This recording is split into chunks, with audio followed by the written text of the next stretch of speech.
সংক্রান্তিতে পিঠে, পুলি, পায়েস, মালপোয়া বা নানা ধরনের মিষ্টান্ন সব বাঙালি পরিবারই কম বেশি হয়ে থাকে। সামনে পৌষ সংক্রান্তি, আজকে বানাবো রাজকীয় স্বাদের সাবেকি ক্ষীর গোকুল পিঠে। বানানো কিন্তু খুব সহজ। গ্যাসে একটা কড়াই বসিয়ে তাতে প্রথমে দিয়ে দিলাম 1 লিটার ফুল ক্রিম দুধ। লো টু মিডিয়ামে ফ্লেমটা রেখে খুব ভালোভাবে দুধটাকে প্রথমে জাল দিয়ে নিতে হবে। নমস্কার, আমি সোমা আর আমার চ্যানেল অ্যাপেটাইটের আরেকটি নতুন পর্বে আপনাদের সবাইকে স্বাগত। দুধটা যখন হালকা গরম হয়ে এসেছে সেই সময় আমি একটা বাটিতে 4 হাতা দুধ তুলে নিলাম। এবারে আমি প্রায় 1 কাপ মানে 50 থেকে 55 গ্রামের মতো পাটালি আরেকটা বাটিতে নিয়ে নিয়েছি। গোকুল পিঠের ক্ষীরটা পাটালি গুড় দিয়ে তৈরি হবে, তাই 4 হাতা দুধের মধ্যে সমস্ত পাটালিটা আমি দিয়ে দিলাম, মানে ভিজিয়ে রাখলাম।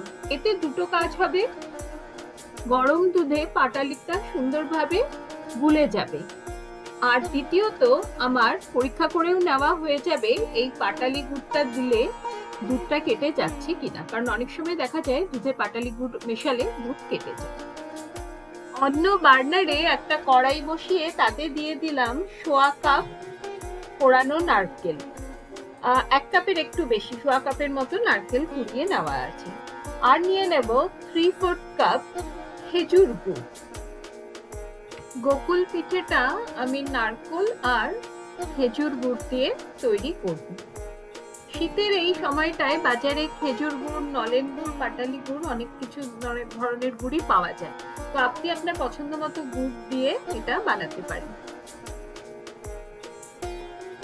নারকেল আর গুড়টাকে খুব ভালোভাবে পাক দিয়ে নিতে হবে।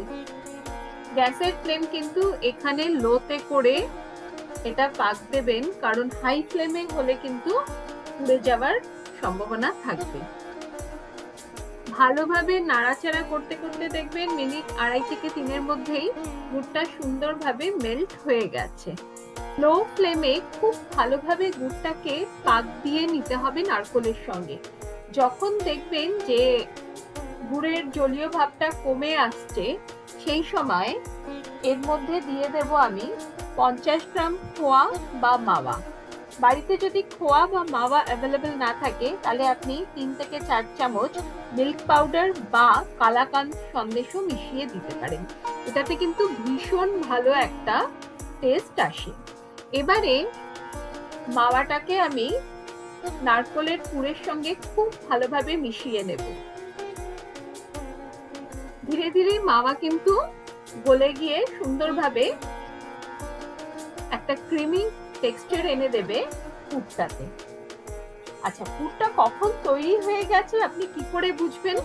পুরের থেকে অল্প একটু তুলে নিয়ে দেখতে হবে যে নাড়ুর মতো পাক দেওয়া যাচ্ছে কিনা। এটা কিন্তু ভীষণ গরম, খুব সাবধানে করবেন, হাত যেন পুড়ে না যায়।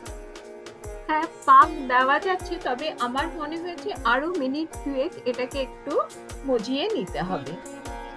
গোকুল পিঠে পারফেক্ট করার এখানে আপনাদের জন্য একটি ছোট্ট টিপস। পিঠেগুলো এরকম পাকে তৈরি হবে যে শেপ নেবে কিন্তু ভাঙবে না। বেশি পাক দিয়ে ফেললে পিঠে শক্ত হয়ে যাবে, আর কম পাক দিলে ক্ষীরের মধ্যে দেওয়ার পরে পিঠে ভেঙে যাবে। তো এটা একটু মাথায় রেখে পাকটা দেবেন। আমার সুন্দরভাবে পিঠেতে পাক দেওয়া হয়ে গেল। এবারে আমি একটা থালার মধ্যে পুরটাকে ভালোভাবে ছড়িয়ে দিলাম যাতে একটু ঠান্ডা হয়ে যায় আর আমি পিঠেগুলো গড়তে পারি। পুরটা এখন বেশ কিছুটা ঠান্ডা হয়ে গেছে। এবারে আমি অল্প অল্প করে পুর থেকে নিয়ে পিঠের মতো গড়ে নেব। দেখুন, এটা নাড়ুটাকে জাস্ট একটু চেপে দেবেন, মানে এরকম গোল গোল মতোই তো গোকুল পিঠে হয়। তো ভালোভাবে নাড়ুর মতো পাকিয়ে একটু একটু করে চেপে দিলেই সুন্দরভাবে পিঠে গড়ে যাবে। সমস্ত পিঠে আমি এইভাবে গড়ে নিলাম। এবারে পিঠেগুলোকে ভাজার জন্য আমাকে একটা ব্যাটার বা ঘোল তৈরি করে নিতে হবে। তার জন্য একটা বাটি নিয়ে নিয়েছি আর তাতে নিয়ে নেব 4 চামচ ময়দা। আমি যে কটা পিঠে করছি তাতে এই পরিমাপটাই যথেষ্ট। আর দিয়ে দেব 2 চামচ চালের গুঁড়ি। ময়দা আর চালের গুঁড়িটাকে ভালোভাবে মিশিয়ে নিতে হবে। অল্প অল্প জল দিয়ে এটার একটা ব্যাটার তৈরি করে নেব। দেখুন আমি অল্প অল্প করে জল দিচ্ছি আর ব্যাটারটাকে গুলছি। এখানে আমি মোট 6 চামচের মতো জল দিয়েছি। আচ্ছা, ব্যাটারের কনসিস্টেন্সি কিরকম হবে সেটা আমি আপনাদের দেখিয়ে দিচ্ছি। জাস্ট চামচের পেছনটাতে একটা হালকা কোট তৈরি করবে। ব্যাটারের কনসিস্টেন্সি কিন্তু এরকম রানিং কনসিস্টেন্সিতে ব্যাটার তৈরি করে নেবেন, এর থেকে ঘন কিন্তু যেন না হয়। এবারে পিঠেগুলোকে ভাজার জন্য কড়াইতে দিয়ে দিলাম বেশ কিছুটা সাদা তেল। তেল গরম হয়ে আসলে এবারে আমরা ব্যাটারগুলো ভাজবো। অপরদিকে দেখুন লো ফ্লেমে দুধ কিন্তু অনেকটা টেনে গেছে, প্রায় অর্ধেকটা হয়ে এসেছে। আর এদিকে আমার পাটালিটাও ভালোভাবে দুধের মধ্যে গুলে গেছে, দুধ কিন্তু কেটে যায়নি। বাটিতে ভেজানো পাটালি আর দুধটাকে এবার কড়াইয়ের মধ্যে দিয়ে দিলাম আর ভালোভাবে দুধের সঙ্গে মিশিয়ে নেব। এই দুধটাকে আমি আরো কিছুটা সময় ধরে ঘন করব।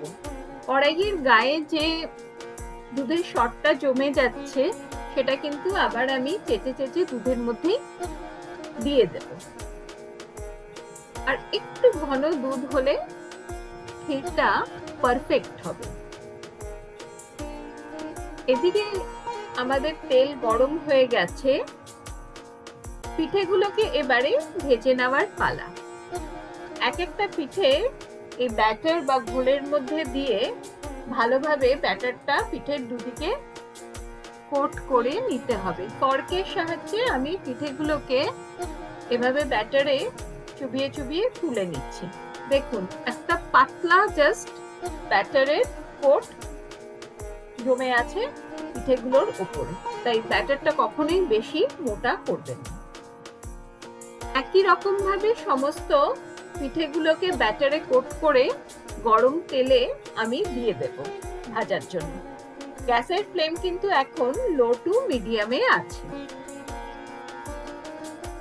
পিঠেগুলোর এক এক দিক 1.5 থেকে 2 মিনিট করে ভেজে নেব। খুব বেশিক্ষণ ধরে ভাজতে যাবেন না, তাহলে কিন্তু শক্ত হয়ে যাবে। জাস্ট 1.5 মিনিট এক একটা দিক ভাজা হয়ে গেলে পিঠেগুলোকে উল্টে দিয়ে আবারও মিনিট 1.5 অপর দিকটাও ভেজে নেব। এই ক্ষীর গোকুল বা দুধ গোকুল পিঠে খেতে কিন্তু অসাধারণ, নরম তুলতুলে, মুখে দিলেই মিলিয়ে যায়। খুব সহজ পদ্ধতিতে এই পিঠেটা বানানো আপনাদের সঙ্গে শেয়ার করলাম, যাতে যারা নতুন ক্ষীর গোকুল পিঠে বা দুধ গোকুল পিঠে বানাচ্ছেন তাদের যাতে বানাতে কোনো অসুবিধাই না হয়। দুটো ব্যাচে সমস্ত পিঠেগুলোকে ভালোভাবে ভেজে আমি তুলে নেব। অপরদিকে আমাদের দুধটাও কিন্তু একদম সুন্দরভাবে ক্ষীর তৈরি হয়ে গেছে। এবারে এটা ঠান্ডা হলে কিন্তু আরো ঘন হয়ে যাবে। ভেজে রাখা পিঠেগুলোকে এবারে ক্ষীরের মধ্যে দিয়ে ঘড়ি ধরে জাস্ট 2 মিনিট কিন্তু ফুটিয়ে নেব। খুব বেশি ফোটাতে যাবেন না, তাহলে কিন্তু পিঠে ভেঙে যাওয়ার সম্ভাবনা থাকবে। পিঠেগুলোকে দুধের মধ্যে আধা ঘন্টা ভিজতে দিতে হবে। গ্যাসের ফ্লেম কিন্তু আমি বন্ধ করে দিলাম। তৈরি হয়ে গেল আমাদের ক্ষীর গোকুল পিঠে। রেসিপিটি ভালো লাগলে আপনারাও কিন্তু বাড়িতে বানিয়ে ট্রাই করতে পারেন। আশা করি আপনাদেরও খুব ভালো লাগবে। ভিডিওটি ভালো লাগলে অতি অবশ্যই একটি লাইক দিয়ে অনেক অনেক শেয়ার করতে হবে। আমার চ্যানেলে নতুন বন্ধু হলে চ্যানেলটিকে সাবস্ক্রাইব করে আমার পাশে থাকার অনুরোধ রইল। আর অনুরোধ রইল অ্যাপেটাইটের ফেসবুক পেজটিকে ফলো করার।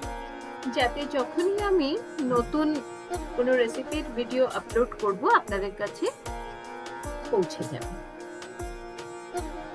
আজ তাহলে এ পর্যন্তই। ভিডিওটি শেষ পর্যন্ত দেখার জন্য আপনাদের অসংখ্য ধন্যবাদ।